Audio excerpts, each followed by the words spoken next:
Onse Jeschicht. Dit is de geschicht van de oud-kolonie Mennonieten die in de 1920 jaren van de provincien Saskatchewan en Manitoba en Canada omsiedelden naar Mexico, zich am großen Bustillos-Tool am Stadt Chihuahua, dicht bij San Antonio de los Arenales, dem van der Cuauhtémoc, Land kauften en dort ansiedelden, en wo sich Dinge entwickelt haben. An dem van der Aufschnitt redet George Rempel wieder von wo sich Dinge entwickeln in de Schulen, en dem dort die General Conference auch die Kleingemeinde anfangen mit Schulinrecht geben, mankte Old-Kolonie.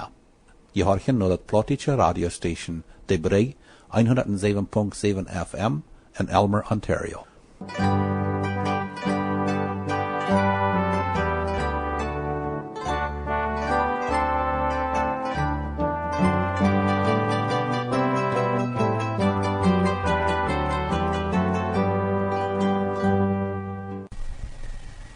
Aquí llegamos de vuelta, otra vez labura en el trigo. Wir kommen mit Onse Jeschicht Nummer 55. Ditmal will wir noch Vader Meier von der Allgemeine Konferenz ihre Arbeit in Chihuahua vertalen und von was diese Arbeit dort vorbeigebracht hat, dort immer noch mehr old-kolonische und kleingemeinde Eltern ihre Kinder bessere Schulbildung geben können und was dadurch in Onse Geschichte alle geändert hat. Wir haben letztes Mal noch gerade davon vertalt, dass die Käsefabriken vor etliche Jahren nicht der old-kolonische, von der Gemeinde ausgeschlossene Kolonisten auf der Manitoba-Kolonie in Chihuahua ihre Milch aufgeben durften und dass die Brandvorsteher nicht ihre Sachen an die Kolonisten ihre Vierversicherung einschreiben durften. Die meisten von uns Old-Kolonie weiten dort gar nicht, dass das mal so gewesen ist. Und Krieg durchwehen, wie so eine wichtige Sachen so leicht an Vergetenheit geraten, ist das nötig und wichtig, dass wir von dieser damaligen Umstand Wort vertalen. Denn das ist allertop so sehr an Vergetenheit geraten, dass die meisten von unseren Menschen sich dort gar nicht vorstellen können, was viele Eltern dort damals gekostet hat, dass sich Sachen an unsere Geschichte ändern können. Dass mit der Zeit alles so werden kann, als das von der ist. In der Kinta-Lupita-Konferenzschule schickten jeder Jahr immer noch mehr Old-Kolonie ihre Kinder. Die Schüler soll nimmt so bei sich zu, dass es all 1966 nötig wird, eine zweiräumige Schule zu bauen. Als diese Schule fertig war, dann konnte die einräumige Schule, wo 1963 all dort groß genug gebaut worden war, dass da binnen genug Raum sein soll für gottesdienstliche Versammlungen, von dort an als Kirchengebiet dienen. Von diesem ersten Konferenz-Schulgebiet wohnt dieses Lied von 1966 an als Kirche dient, als ein Bild auf den 239 zu sehen an dem geschichtlichen Bilderbuch 75 Jahre Mennoniten in Mexiko.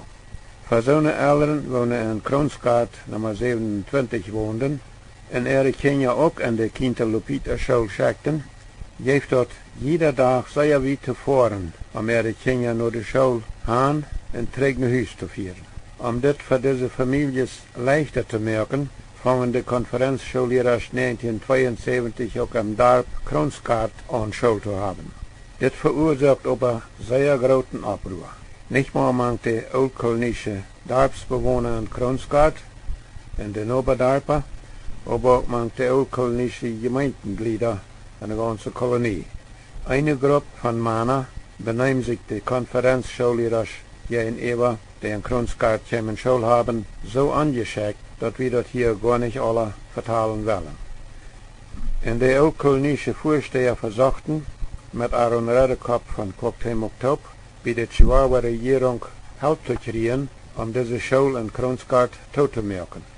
Der Chihuahua-Gouverneur laut die old-kolonische Vorsteher und die Vertreter von der Konferenzschule an nach Chihuahua in sein Büro oder in sein Office zu kommen. Die eingeladenen Männer kamen am bestimmten Tag alle für den Chihuahua-Gouverneur. Und die Vorsteher hatten noch einen Mann mit einem freiwilligen Charakter mitgebracht, wo er für ihn reden soll. Der Gouverneur lässt sich von beiden Seiten vertalen, wo sie diese Sache sagen. Und als er bei der Verhandlung von dieser ganzen Schulsache durchgekommen, am Wort hat sich hier eigentlich handelt, dann stellt er sich ab die Lied sieht, was sich bemühen, Kinder besser und rechter lehren zu lassen. Er sieht die Vorsteher am Ende von seiner Verhandlung ungefähr so. Die Mennoniten ihre Schulfreiheiten in Mexiko sind nicht bloß für Jü, die sind für alle Mennoniten. Diese Schule bleibt open. Al für das Schuljahr 1963-64 wird auch auf der Steinreich-Forum in Campo 38,5 eine Konferenzschule gebaut. Am Anfang kamen da mal wenige Eltern ihre Kinder in diese Schule. In der Nordkolonie, Oldkolonie, gemeint bestraft seine Eltern auch mit dem Ausschluss, was ihre Kinder in diese Schule schickten. Aber die Schülerzahl wird auch hier, trotzdem Ausschlussbrücken, wo sich immer noch rater.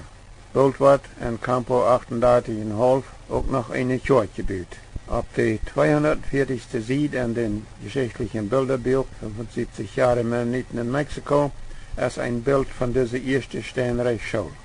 Im ersten Teil von dem 1963-64 Schuljahr wie David Friesen, Schullehrer, aus Daniel und Elma Peters von Blumenort, Manitoba, nur wenige Monaten war der Träg nach Chihuahua gekommen, dann übernehmen sie dort Schullehrer sein auf der Steinreich-Forum. David Friesen wird von der Quinta Schulboard angenommen zum Dorunterrichten halten. Johann Giesbrecht von Altneu, Nummer 35, vertelt mir mal, wo die Konferenzschule in Campo 38,5 angefangen hat. Er sieht, einer von meinen Großsehns, den ich immer als einen sehr intelligenten Jungen gefunden habe, der ging in seinem ersten Schuljahr am Dorf Steinreich Nummer 38 nach der Schule. Und ich war ganz enttäuscht, als ich merkte, dass das Jung da kein Interesse fand am Lehren und sozusagen nichts lehrt. Das kann ich nicht verstehen. Ich merkte mehr und mehr, dass das nicht an den Jungen lag, aber an den Schullehrer. Und dabei sage ich mit meinen Kindern taub noch, dass wir für unsere Großkinder in Campo 38,5 unsere eigene Schule haben würden für das nächste Jahr in einen von der Konferenz ihrer Schullehrer. Im Jahr 1978 wird auch in Borvalde, Nummer 107, ein Gebiet gebaut, wo binnen den ersten Jahren am Schuldach oder am Schuldeel Schulunterricht gegeben wird und am Sonntag gottesdienstliche Versammlungen stattfinden. Auf der 240. Seite in dem geschichtlichen Bilderbuch, 75 Jahre Mennoniten in Mexiko, ist ein Bild von diesem Gebiet. But 1966 wurden in Chihuahua in der Konferenz schon bloß Primarklassen unterrichtet, aber von 1967 an gibt es da auch Sekundarklassen. Auf der 239 steht in dem Bilderbuch, 75 Jahre Mennoniten in Mexiko, ist ein Bild, das weist, dass 1971 als 27 Schüler in der Konferenz in Sekundarklassen unterrichtet worden sind. Und ein anderes Bild weist, dass in der Quinta Schule 1971 am Ganzen all über 120 Schulkinder unterrichtet gekriegt haben. Und zwar in beiden Sprachen, Deutsch und Spanisch. Die Konferenz hat gegründet auf der Manitoba-Kolonie in Chihuahua ein neues Dorf. Wo wäre? Die oldkolonische Gemeindeglieder wird dort in Mexiko streng verboten, an irgendeinem anderen Mensch als an Oldkolonie von dem Koloniesland zu verkaufen. Das macht das meist unmöglich für so eine Lied, die zu der Konferenzgemeinden gehören, auch einmal ein Flexje Land kaufen zu können für eine Büsteed. Einmal hat ein junger Mann, wenn er all in der Konferenzgemeinde gedeiht worden wäre, dort überdacht gebracht, von wem ein Flexje Land für eine Büsteed zu kaufen. Aber dort verursacht sehr viel Konflikt, so dass das Handel am Eng, am Friedwehen, rückgängig gemacht wird.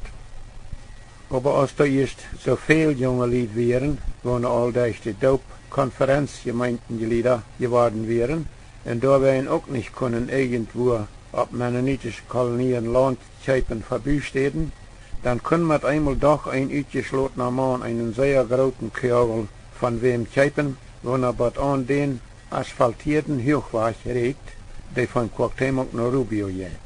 Des Mann leidt ein großes Port von diesem großen Körper an Büstäden anmeten und verkauft nicht mal, aber auch an so eine Lied, die erst noch nicht Büstäden kaufen können.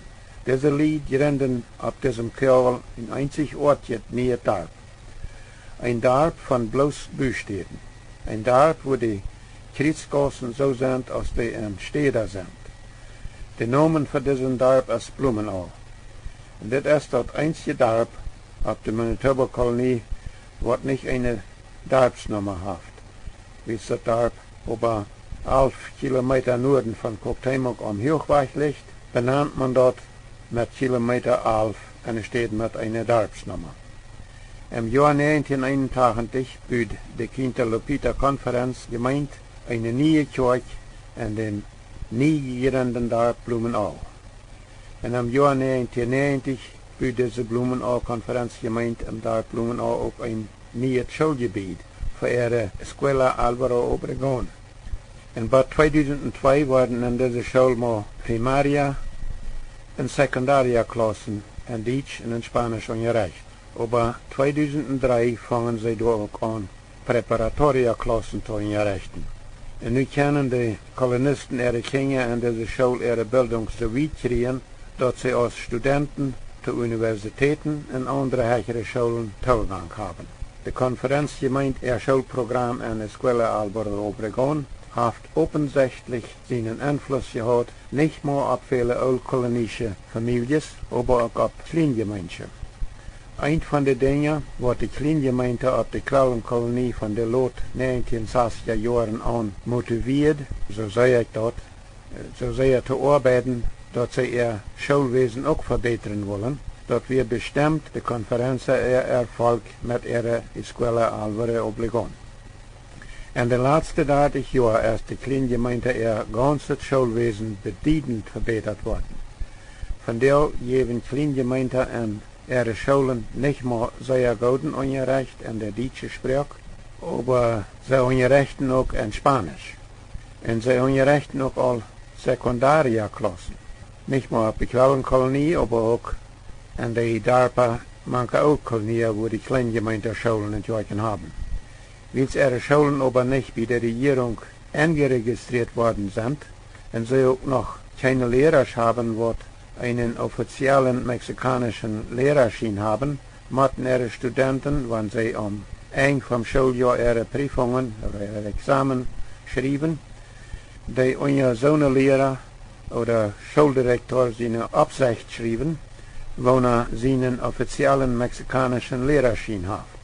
In der Tatsache, dass Kleingemeinde Sekundarschüler ihre Prüfungen oder ihre Examen unter dem Direktor von der Konferenz ihrer Escuela Álvaro Obregón schreiben dürfen, das ist Beweis dafür, dass kleingemeindliche Schulen einigermaßen gut mit Konferenzschulen Taubarbeiten gelehrt haben.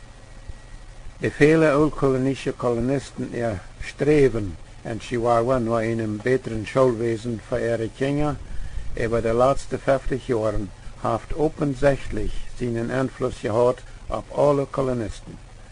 Dann die Tatsache, dass die Oldkolonien in Mexiko nu auch all etliche Jahre daran arbeiten, ihr Schulwesen zu verbessern, dass sie auch all hier und da anfangen wird, in ihre Landessprache zu unterrichten, besonders in ihre Obenschulklassen für die Jugend, dort lässt einem hoffen, dass auch ihr Schulwesen mit der Zeit genug verbessert worden wird, dass all ihre Schulkinder so unterrichtet werden können, dass sie richtig für ihr Leben in dieser Welt reit werden können, auch dann, wenn immer noch mehr von an worden andere Arbeit finden müssen als vorne.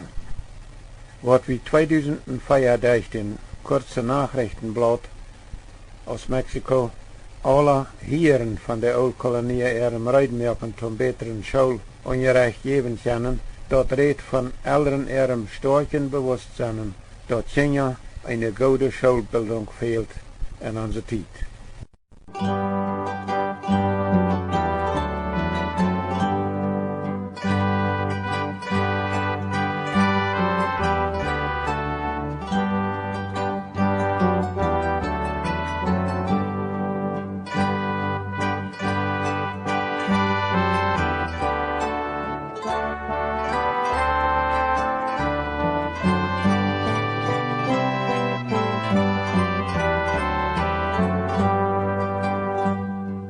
Ein anderer Beweis von gemeinsamer Schularbeit in Chihuahua ist das. Die IMC-Gemeinden von Kanada haben in Chihuahua auch all jahrelang zwei kleine Gruppen von Mennoniten mit Schule und Kirche bedient. Eine kleine Gruppe in dem Dorf 77, dicht bei der Quellenkolonie, und eine Gruppe im Dorf Lichtfeld Nummer 67, mangt die Oldkolonie auf der Nordkolonie. In der IMC-Gemeinden von Kanada haben auf der Santa Rita-Kolonie, mangt die Oldkolonie auch all lang eine kleine Gruppe von mennonitischen Familien mit Schule und Kirche bedient. In die drei Mennonitengemeinden in Blumenau bei Kilometer 11 auf der Manitoba-Kolonie, in Campo 38,5 auf der Nordkolonie und in Campo 107 auf der Swift-Current-Kolonie, wo nur durch allerdings die allgemeine Konferenz ihrer Arbeit entstanden sind, haben sich aus einer Konferenz gegründet. Diese drei Konferenzgemeinden in Blumenau Kilometer 11, Steinreich Nummer 38,5 und Borvalde 107 haben mit den IMC-Gemeinden in Campo 77 und Campo 67 in der IMC-Gemeinde auf der Santa Rita-Kolonie Taub in dem Dorf Steinreich Nummer 38 eine Bibelschule in Wohnungen für Lehrer und Studenten angerecht und gegründet. Hier erholen Jugendliche und erwachsene Personen jeder Jahr 4 Monate lang biblischen Unterricht. Aber so weit wird der Unterricht an dieser Bibelschule noch meistens, aber nicht bloß von Schullehrern von Kanada gegeben. Meistens so eine Lehrer wird in Kanada all an den Ruhestand getreten sind. Kriegt von wo aus diese kanadische Bibelschullehrer angestellt worden, dort habe ich noch nicht ganz klar. Vor vielen Jahren trug die Allgemeine Konferenz ein sehr großes Part von der Konferenzarbeit ankosten in Chihuahua. Aber nach vielen Jahren trug die Konferenz sich sozusagen ganz träge von ihrer Arbeit in Chihuahua. Von dort an mussten die Konferenzgemeinden in Blumenau, Steinreich und Borvalde ihre eigenen Pastoren und Schullehrer anstellen und einen Fall betonen. Vor vielen Jahren wird mit der Konferenzarbeit in Chihuahua immer so, dass immer sehr viel von so einer Familie, die an der Konferenzschulen und an der Konferenzgemeinden einen guten Anfang gemerkt haben, und wo sich scheinen bereit zu werden, zu mitarbeiten in Schule und Gemeinde, dann aber doch mit einmal nach Kanada, meistens nach Südontario trocken. Und wie die IMC-Gemeinden 1965 in der Elmer, Ontario gegend, manch die von Mexiko gekommene Oldkolonie auch mit gottesdienstlichen Versammlungen angefangen haben, wurden diese Familien da meistens Part von der IMC-Kirche, so dass die Allgemeine Konferenz ihre Verarbeit in Chihuahua in vielen Fällen ein großer Gewinn wird für die IMC-Konferenz ihre Arbeit in Ontario. Wir wollen noch mal viel mehr vertalen von der IMC-Konferenz ihre Arbeit in Ontario. Aber nun wollen wir erst mal was vertalen von der oldkolonischen Siedlung bei Nuevo Ideal Durango, von einer von den 3 oldkolonischen Mutterkolonien in Mexiko. Von dort fort von unseren Vorfahren wird 1924 bis 1927 von der Hege-Reserve in Saskatchewan nach Patos Durango trok und dort in dem großen Guatemala-Toll ansiedelt. Als diese Mutterkolonie in dem Staat Durango 1924 gegründet wird, dann heißt nutzt das Stadtje in Durango noch Patos, nicht Nuevo Ideal, so ist diese Stadt von der heute. Wir brechen hier für das Mal weiter auf. Nächstes Mal fangen wir an von der Durango Oldkolonie bei Patos oder bei Nuevo Ideal in Durango, Mexiko, und von den ihre Tochterkolonien in Zacatecas, Campeche und Ost-Paraguay zu vertalen. But nächstes Mal. Ich bin George Brumfield.